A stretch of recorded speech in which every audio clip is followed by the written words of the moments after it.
महाराणा प्रताप एक प्रसिद्ध राजपूत योद्धा और उत्तर पश्चिमी भारत में राजस्थान के मेवाड़ के राजा थे। सबसे महान राजपूत योद्धाओं में से एक। उन्हें मुगल शासक अकबर द्वारा उनके क्षेत्र पर कब्जा करने के प्रयासों का विरोध करने के लिए भी जाना जाता है।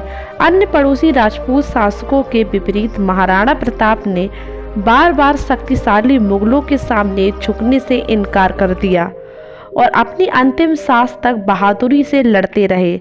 वे मुगल सम्राट अकबर की ताकत का सामना करने वाले एकमात्र राजपूत योद्धा थे। उनके साहस, बलिदान और स्वतंत्र भावना के लिए उन्हें राजस्थान के एक नायक के रूप में सम्मानित किया जाता है। महाराणा प्रताप का जन्म 9 मई 1540 में कुंभलगढ़ के किले में जयवंताबाई और उदय सिंह के घर हुआ था। उनके 3 छोटे भाई बहन और 2 सौतेली बहनें भी थीं। उनके पिता उदय सिंह द्वितीय मेवाड़ के राजा थे और उनकी राजधानी चित्तौड़ थी। 1567 में मुगल सेना ने मेवाड़ की राजधानी चित्तौड़ को घेर लिया। मुगल सेना से लड़ने की बजाय उदय सिंह ने राजधानी छोड़ दी और अपने परिवार को लेकर गोकुंडा स्थानांतरित कर दिया। हालांकि प्रताप ने इस निर्णय का विरोध किया और यहीं रहने पर जोर दिया, लेकिन बुजुर्गों ने उन्हें यह समझाने में सफलता पाई कि जगह छोड़ना ही सही निर्णय था। उदय सिंह और उनके दरबारियों ने गोकुंडा मेवाड़ राज्य की एक अस्थायी सरकार स्थापित की। 1572 में उदय सिंह की मृत्यु के बाद रानी धीरबाई ने जोर देकर कहा उदय सिंह के सबसे बड़े बेटे जगमाल को राजा बनाना चाहिए, लेकिन वरिष्ठ दरबारियों को लगा कि मौजूदा स्थिति को संभालने के लिए प्रताप बेहतर विकल्प है। इस तरह प्रताप अपने पिता के उत्तराधिकारी बने। जब प्रताप अपने पिता के उत्तराधिकारी बने तो उनके भाई जगमाल सिंह, जिन्हें उदय सिंह के युवराज के रूप में नामित किया था, उन्होंने बदला लेने की कसम खाई और मुगल सेना में शामिल हो गए। मुगल राजा अकबर ने उनकी मदद के लिए उन्हें जहाजपुर शहर में पुरस्कृत किया। जब राजपूतों ने चित्तौड़ छोड़ा तो मुगलों ने इस जगह पर कब्जा कर लिया, लेकिन मेवाड़ राज्य को अपने अधीन करने के प्रयास में असफल रहे। अकबर ने कई दूत भेजे और प्रताप के साथ गठबंधन करने की कोशिश की, लेकिन यह काम नहीं आया। 1573 में अकबर ने 6 राजनयिक मिशन भेजे, लेकिन महाराणा प्रताप ने उन्हें भी ठुकरा दिया। इसमें से आखिरी मिशन का नेतृत्व अकबर के बहनोई राजा मानसिंह ने किया था। जब शांति संधि पर हस्ताक्षर करने का प्रयास विफल हो गए तो अकबर ने शक्तिशाली मुगल सेना का सामना करने का मन बना लिया। 18 जून 1576 को हल्दी घाटी में राजपूत सेना का सामना मुगल सेना से हुआ।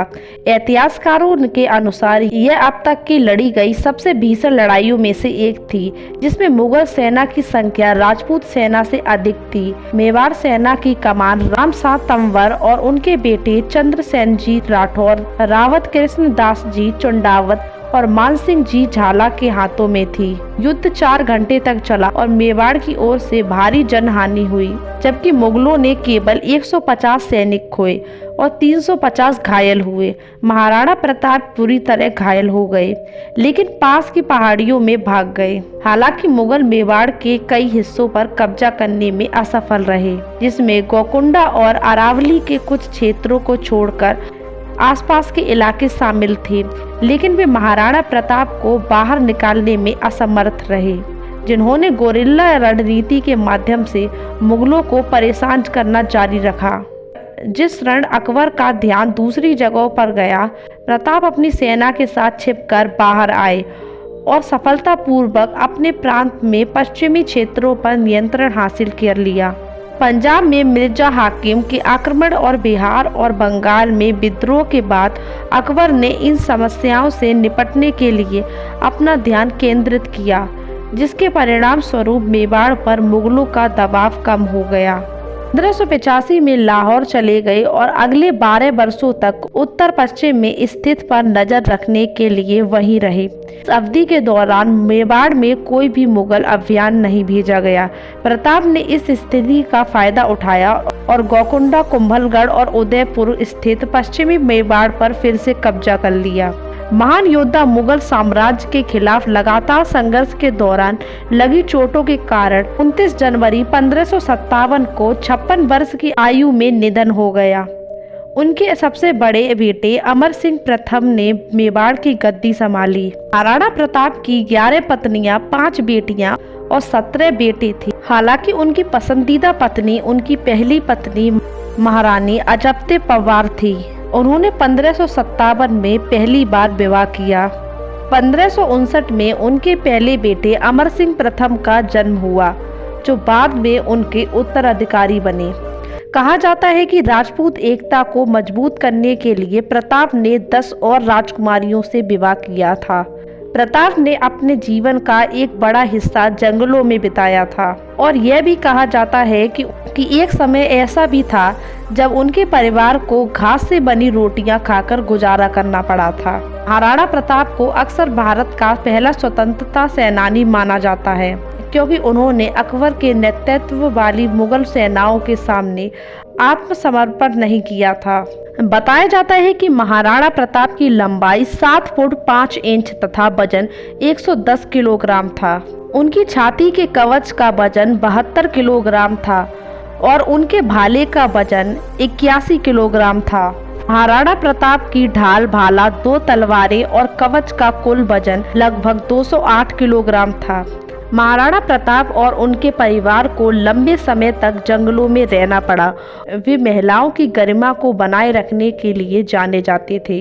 महाराणा प्रताप और उनकी सेना लगातार मुगलों के साथ युद्ध में उलझी हुई थी, जिसके कारण उन्हें वित्तीय संकट का सामना करना पड़ा और उनके पास अपनी सेना का समर्थन करने के लिए पैसे नहीं बचे। तब महाराणा प्रताप के मंत्री भामा शाह ने प्रताप को वित्तीय सहायता दी, जिससे वे अगले 12 वर्षों तक अपनी सेना का समर्थन और पोषण करने में सक्षम रहे।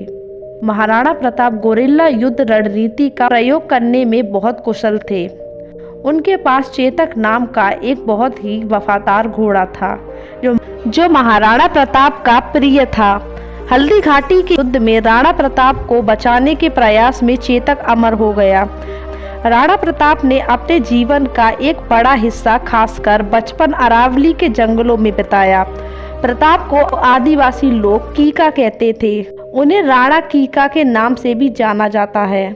यह बात तो सभी जानते हैं कि महाराणा प्रताप अपने घोड़े चेतक से बहुत प्यार करते थे, लेकिन बहुत कम लोग जानते हैं कि चेतक की आंखें नीली थीं।